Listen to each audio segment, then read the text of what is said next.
Hello साथियों, कैसे हैं आप सभी। मैं अर्जुन आप सभी का आपके अपने परिवार मैथ्स परिवर्तन में स्वागत करता हूं। तो दोस्तों, जैसा कि आप लोग जानते हैं कि हमारा जो है 6 सेशन हो चुका है लाभ हानि का, सिंपल इंटरेस्ट का, साधारण ब्याज का। तो आज हमारा जो सेशन है वो हमारा 7वां सेशन है और आज के इस सेशन में हम लोग सीखेंगे कि अनुपात कैसे निकालते हैं। जब कई निवेश किए जाते हैं, कई जो है मूलधनों को निवेश किया जाता है तो उनका अनुपात क्या होता है। ऐसे क्वेश्चनों को कहने का मतलब हम अनुपात से संबंधित क्वेश्चनों को सॉल्व करेंगे।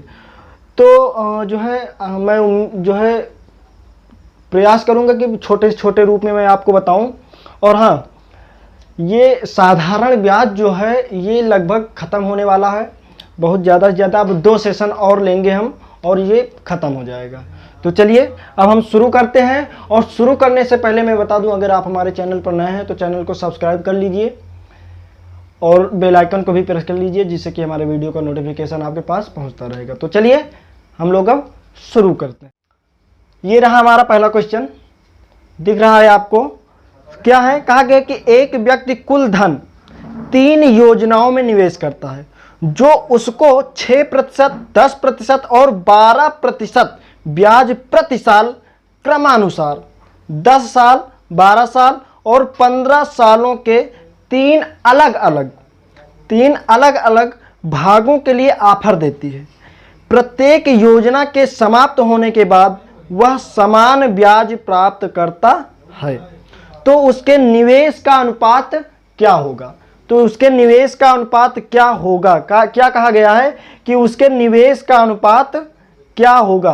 तो दोस्तों, निवेश का मतलब क्या कह रहे हैं। निवेश का मतलब क्या है, निवेश का मतलब हमारा है ये उसके मूलधन का अनुपात क्या होगा। चलिए, क्या कह रहे हैं कि 6%, 10% और 12%, मतलब 3 जगह पर निवेश कर रहे हैं और 6%, 10%, 12% ले रहे हैं। और हाँ, समय कितना ले रहे हैं, 10 साल, 12 साल, 15 साल के लिए। तो देखिए, अब यहां पर हमारा करना क्या है, कुछ है नहीं। सबसे पहले हम इसमें क्या करेंगे कि इसमें हम आर ज्ञात करेंगे, है ना। ब्याज ज्ञात करेंगे। अब ब्याज ज्ञात कैसे करेंगे, देखिए ब्याज हमारा होता कितना है, RT%। जब ब्याज हमारा RT% होता है तो अब क्या करते हैं कि 6% कितने साल के लिए, 10 साल के लिए। 6% 10 साल के लिए। देखिए 6% ये दर आर, ये टी, तो ये RT इंटू 1 RT, तो ये हमारा क्या बन गया, ब्याज बन गया। अब दूसरे के लिए ब्याज क्या बनेगा, दूसरे के लिए ब्याज बनेगा हमारा, कितना कहा गया है कि 10% से, और कितने वर्ष के लिए कहा गया है कि 12 वर्ष के लिए। ठीक है, तो 12 वर्ष के लिए हो गया। अब तीसरे के लिए क्या कहा गया है, तीसरे के लिए कहा गया है कि 12%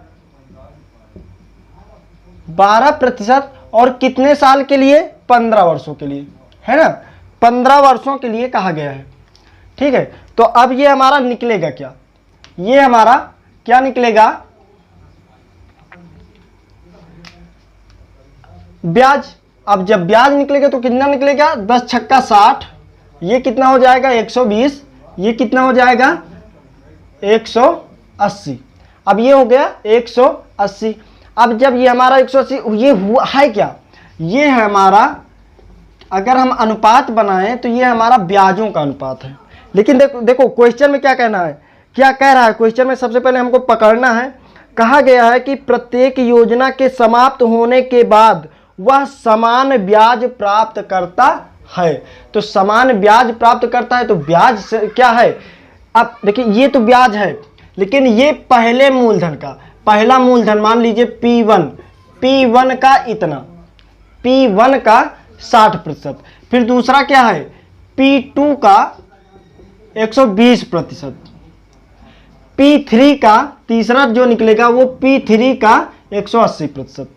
ठीक है, अब क्या करेंगे, अगर अनुपात हमको निकालना है, अनुपात तीनों का अनुपात, जब तीनों का अनुपात निकालना है तो हमने अनुपात लगा दिया। अब जब अनुपात लगा दिया हमने तो अब क्या करना है, देखिए प्रतिशत से प्रतिशत सभी कट जाएंगे, ठीक है। अब ये क्या होगा, ये 0 से 0 कैंसिल हो जाएगा और 6 एक कम, 6 दूना 6 तिरिक। अब क्या प्राप्त होगा हमको, देखिए P1 इंटू 1 अनुपात P2 इंटू 2, फिर क्या प्राप्त होगा अनुपात, क्या प्राप्त होगा हमको P3 इंटू 3, ठीक है। हाँ, अब क्या करेंगे, देखिए अब ये अनुपात, इसको हमको अनुपात में बनाना है। कैसे अनुपात में बनाना है, इसको अनुपात हमको ये बनाना है कि P1 अनुपात P2 अनुपात P3, ये इसका अनुपात क्या होगा। तो दोस्तों क्या है, देखिए एक कंडीशन हमने जो है आपको बताया है रेशियो में, वही कंडीशन आपको बनाना है। वो कंडीशन होता है कि जो जैसे ये P1 अपान कुछ हो जाए, P2 अपान कुछ हो जाए और P3 अपान कुछ हो जाए, तो यही इनका रेशियो हो जाता है। तो ऐसे क्रम में लाने के लिए हम क्या करते हैं, ऐसे लाने के लिए हम एलसीएम लेकर उसी से डिवाइड कर देते हैं। तो इन तीनों का एलसीएम कितना आएगा, देखिए 1 2 3 का एलसीएम कितना आएगा, वो आएगा हमारा 6। 6 से जब डिवाइड कर देंगे तो क्या हो जाएगा, अपान 6 अपान 6 अपान 6, ठीक है। तो अब ये हमको क्या प्राप्त हो जाएगा, ये P1 अपान 6 अनुपात P2 अपान, ये 2 से कैंसिल हो जाएगा, तो P2 अपान 3 अनुपात 3 दूना, है ना, तो P3 अनुपात कितना 2। तो अब अगर हम निकालना चाहें, कि P अनुपात P1 अनुपात P2 अनुपात P3, तो वो बराबर हो जाएगा, देखिए P1 के बटा में 6 है ना, तो 6 हो जाएगा। P2 के अपान में जो है 3 है ना, तो 3 हो जाएगा। P3 के जो है नीचे कितना है, 2 है, तो ये हमारा अनुपात बन जाएगा P1 अनुपात P2 अनुपात P3 बराबर 6 अनुपात 3 अनुपात 2। तो दोस्तों यही हमारा आंसर होगा और मैं उम्मीद करता हूँ कि ये समझ में आपको आ गया होगा। नहीं समझ में आया तो नेक्स्ट क्वेश्चन में बिल्कुल कंफर्म हो जाएगा। चलिए बढ़ते हैं अब नेक्स्ट क्वेश्चन की ओर। देखिए अब नेक्स्ट क्वेश्चन हमारा क्या है, कहा गया है कि एक व्यक्ति 3 अलग अलग भागों में एक योजना में 2 साल, 4 साल और 6 सालों के लिए धन निवेश करता है, ठीक है। फिर कहा गया है, मतलब कितने कितने साल, कहा गया है कि 2 साल, 4 साल और 6 साल के लिए निवेश करता है। फिर कहते हैं कि जो उसको 5% ब्याज ऐसे चुकाती है कि उसे प्रत्येक योजना में समान राशि प्राप्त होती है। कहने का मतलब अब की बार कंडीशन दिया गया है कि वही दर जो 5% दिया गया है, वही दर बार बार, वो मतलब 2 वर्ष के लिए भी है, 4 वर्ष के लिए भी है और 6 वर्ष के लिए भी है। जब दोनों के लिए वही है तो अब यहां पर हम क्या करेंगे, अब यहां पर हम दर निकालेंगे। सबसे पहले हम वो ब्याज निकालेंगे। तो अब इसके लिए ब्याज हमारा क्या आएगा, इसके लिए ब्याज हमारा क्या आएगा, देखिए पहले 2 वर्ष के लिए कितने प्रतिशत, 5%। फिर कहा गया कि 4 वर्ष के लिए कितने प्रतिशत, 5%। फिर 6 वर्ष के लिए कितने प्रतिशत, 5%। अब निकालना हमको क्या है, हमको निकालना है निवेश। क्या कहा गया है लास्ट में कहा गया है कि उसके निवेश का अनुपात ज्ञात करो, है ना। लेकिन हाँ थोड़ा सा ध्यान देना, कहा गया है कि 5% ब्याज ऐसे चुकाती है कि उसे प्रत्येक योजना में समान राशि प्राप्त होती है। समझ रहे हो, समान राशि मतलब जब उसने चुका दिया है तब उसके बाद उसको समान राशि प्राप्त हो रही है। इसका मतलब क्या प्राप्त हो रहा है, उसको प्राप्त क्या हो रहा है, उसको जो प्राप्त हो रहा है वो उसको प्राप्त हो रहा है मिश्र धन। क्या प्राप्त हो रहा है, मिश्र धन। क्योंकि देखिए इसके पिछले क्वेश्चन में कहा गया कि समान ब्याज प्राप्त होता है। क्या, समान ब्याज प्राप्त, तो समान ब्याज जब प्राप्त हो रहा था तो इसको हम ब्याज में बनाते थे। लेकिन अब की बार कहा गया है कि समान मिश्र, मतलब समान वो राशि चुकाता है। जब समान राशि चुकाना पड़ रहा है तो इसका मतलब ये है कि अब जो है उसको मिश्र धन बनाना है। जब मिश्र धन बनाएंगे तो कैसे बनाएंगे, देखिए ये 5 दूना 10 हो गया, अब 5 चौक 20 हो गया, अब 5 छक्का 30 हो गया। अब जब मिश्रधन बनाना है तो देखना, अब P1 का जब मिश्रधन बनाएंगे तो वो 10% तो उसका ब्याज ही हो रहा है। तो मिश्रधन होता क्या है, 100 प्लस RT%। तो 10% उसमें हम ऐड करेंगे तो 100 प्लस RT% तो 110%। ठीक है, अनुपात इसका निकालना है तो अनुपात बना देंगे। अब P2 का 100 प्लस 20%, तो 100 प्लस 20% तो 120%। ठीक है, अनुपात अब P3 का 100 प्लस 30%, तो कितना हो जाएगा, 130%। थोड़ा सा समझना, यहीं पर थोड़ा समझने के लायक है क्वेश्चन। कहा गया है, देखिए पिछले क्वेश्चन में कहा गया था कि समान ब्याज प्राप्त होता है, लेकिन अब की बार कहा गया है कि समान धन चुकाना पड़ता है। मतलब जब वो समान धन चुका रहा है तो क्या चुका रहा है, वो ब्याज सहित वो मूलधन और ब्याज सहित अब वो चुका रहा है, तो वो हमारा क्या प्राप्त होगा, वो मिश्रधन प्राप्त होगा। जब मिश्रधन प्राप्त होगा तो ये P का मिश्रधन, P का मिश्रधन, P का मिश्रधन, तो ये हमारा क्या बन गया अब कि पहले मूलधन के लिए 100 प्लस RT%, फिर दूसरे मूलधन के लिए 100 प्लस RT%, फिर तीसरे मूलधन के लिए 100 प्लस RT%। तो ये हमारा बन रहा है क्या, मिश्रधन। अब इसी का अनुपात बनाना है हमको, तो अनुपात बस बन गया, 0 से 0 कैंसिल, 0 से 0 कैंसिल हो गया ना। तो अब क्या बचा, P1 इंटू 11 अनुपात P2 इंटू 12 अनुपात P3 इंटू 13 है ना। अब क्या करना है, इसी को हमको जो है अनुपात में बनाना है। थोड़ा सा लेंदी जाएगा, लेकिन हाँ लग जाएगा आराम से। देखिए कुछ करना नहीं है, अगर हम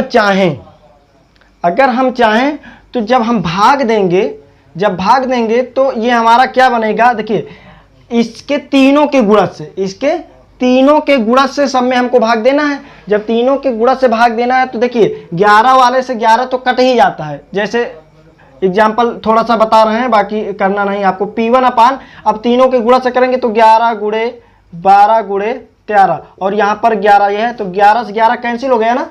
जब 11 से 11 हमारा कैंसिल हो जाता है, इसलिए हमको अब डायरेक्ट यहाँ पर ऐसे बना देना है। देखिए ये P1 अपान ये 12 गुणे 13 अनुपात P2 अपान, अब देखिए इसको गायब कर दिया, अब इसको ले लेंगे तो 11 गुणे 13 P3 अपान, अब क्या कर देंगे, इसको गायब कर देंगे तो 11 गुणे 12। ये आपका ऑप्शन से लग जाएगा।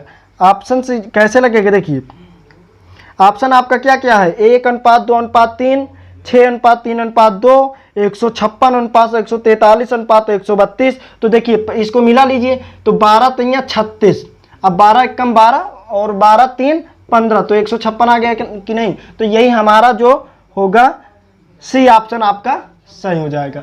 सी ऑप्शन आपका सही हो जाएगा, 156 सही, 156 अनुपात 143 अनुपात 132 आपका आंसर सही हो जाएगा। तो मैं उम्मीद करता हूं कि अब की बार ये क्वेश्चन बिल्कुल कंफर्म हो गया होगा। बहुत ही साधारण क्वेश्चन है। देखिए ये अब जो है इतनी समय ट्रेंड में क्वेश्चन चल रहे हैं, समझ रहे हैं, ये बहुत बढ़िया क्वेश्चन है, ट्रेंड में क्वेश्चन है ये लोग, ये सब, और इसको जो है आपको ध्यान देना है। चलिए अब बढ़ते हैं हम एक नए क्वेश्चन की ओर। हाँ तो चलिए देखिए अब ये हमारा नेक्स्ट क्वेश्चन है। चलिए क्या कह रहा है क्वेश्चन, कहा गया है कि 12,500 रुपए की धनराशि पर 5% प्रतिवर्ष साधारण ब्याज 5 वर्षों से देय होने पर वर्तमान कीमत और सत्य छूट क्या है। वर्तमान कीमत और सत्य छूट क्या है, हमको ये ज्ञात करना है। बहुत ही बेहतरीन क्वेश्चन है दोस्तों, वर्तमान में ये ट्रेंड में चल रहे हैं क्वेश्चन, ये सभी क्वेश्चन अब पूछे जाने योग्य क्वेश्चन है। तो देखिए चलिए देखते हैं। पहले देखिए जो सबसे पहले हम क्या देखेंगे, इसमें क्वेश्चन में क्या कह रहा है, देखिए थोड़ा सा समझेंगे, पहले क्वेश्चन का थीम समझेंगे। क्वेश्चन का थीम क्या है, इसमें कहा गया है कि 12,500 रुपए की धनराशि पर कह रहा है, समझना थोड़ा सा, कह रहा है पर 5% प्रतिवर्ष साधारण ब्याज 5 वर्षों से देय होने पर वर्तमान कीमत और सत्य की छूट क्या है।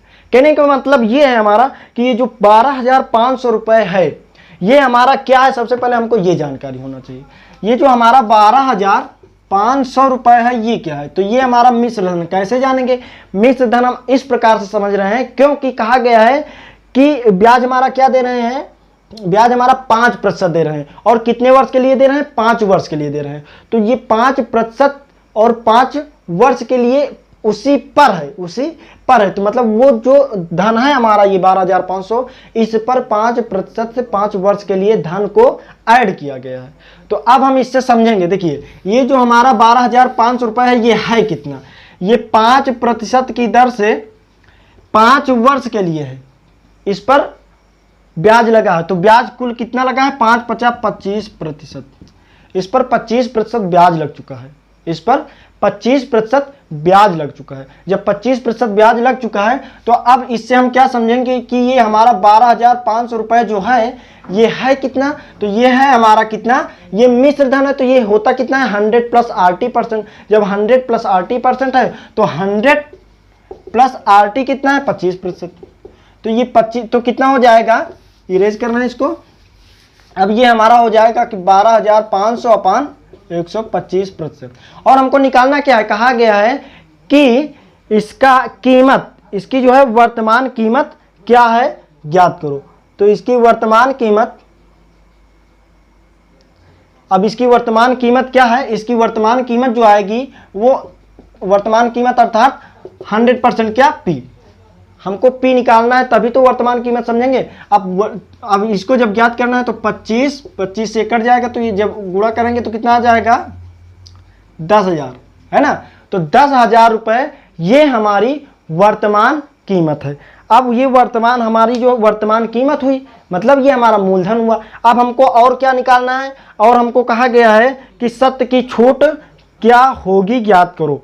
सत्य की छूट क्या होगी ज्ञात करो। तो सत्य की छूट देखिए हमारा जो है 10,000 वर्तमान कीमत है, और बाद में हुआ कितना? 12,500। तो जो छूट, कितना छूट, मतलब कि जो है अगर इससे छूट दिया जाए तो कितने रुपए की छूट दी जाए, तो हम अपनी वर्तमान कीमत पर आएंगे। तो ये 12,500 में से हम 10,000 को घटा देंगे। तो ये हमारा कितना होगा? ये छूट हमारा कितना आ जाएगा? 2500 रुपये, है ना। तो 2,500 रुपया हमारा आंसर। देखिए एक आंसर हमारा 10,000 आएगा, एक आंसर हमारा 2500 रुपये आएगा। तो अब आपका जो ऑप्शन सही होगा वो कौन सा होगा? बी ऑप्शन सही हो जाएगा। ठीक है ना। मैं उम्मीद करता हूँ कि समझ में अब आपको बिल्कुल कंफर्म हो गया होगा ना। तो चलिए अब एक क्वेश्चन और देख लेते हैं। ठीक है, चलिए देखिए अब ये रहा हमारा चौथा क्वेश्चन, है ना। अब ये हमारा क्वेश्चन है, इसको आप लगाइए, और ये बिल्कुल सेम क्वेश्चन है, कुछ है नहीं इसमें, कुछ है नहीं। इसको आप लगाना, और इसको लगाने के बाद कमेंट में कमेंट करके बताना इसका आंसर क्या आ रहा है। ऑप्शन भी आपको पता है, ठीक है। तो आपका आंसर कितना आ रहा है, मैं उम्मीद करूंगा कि आप सभी लोगों का आंसर आ जाएगा। चलिए बस अब हम आज की क्लास को यहीं पर ख़त्म करते हैं। फिर मिलेंगे आपको नेक्स्ट वीडियो में, नेक्स्ट क्लास में। तब तक के लिए जय हिंद, वंदे मातरम।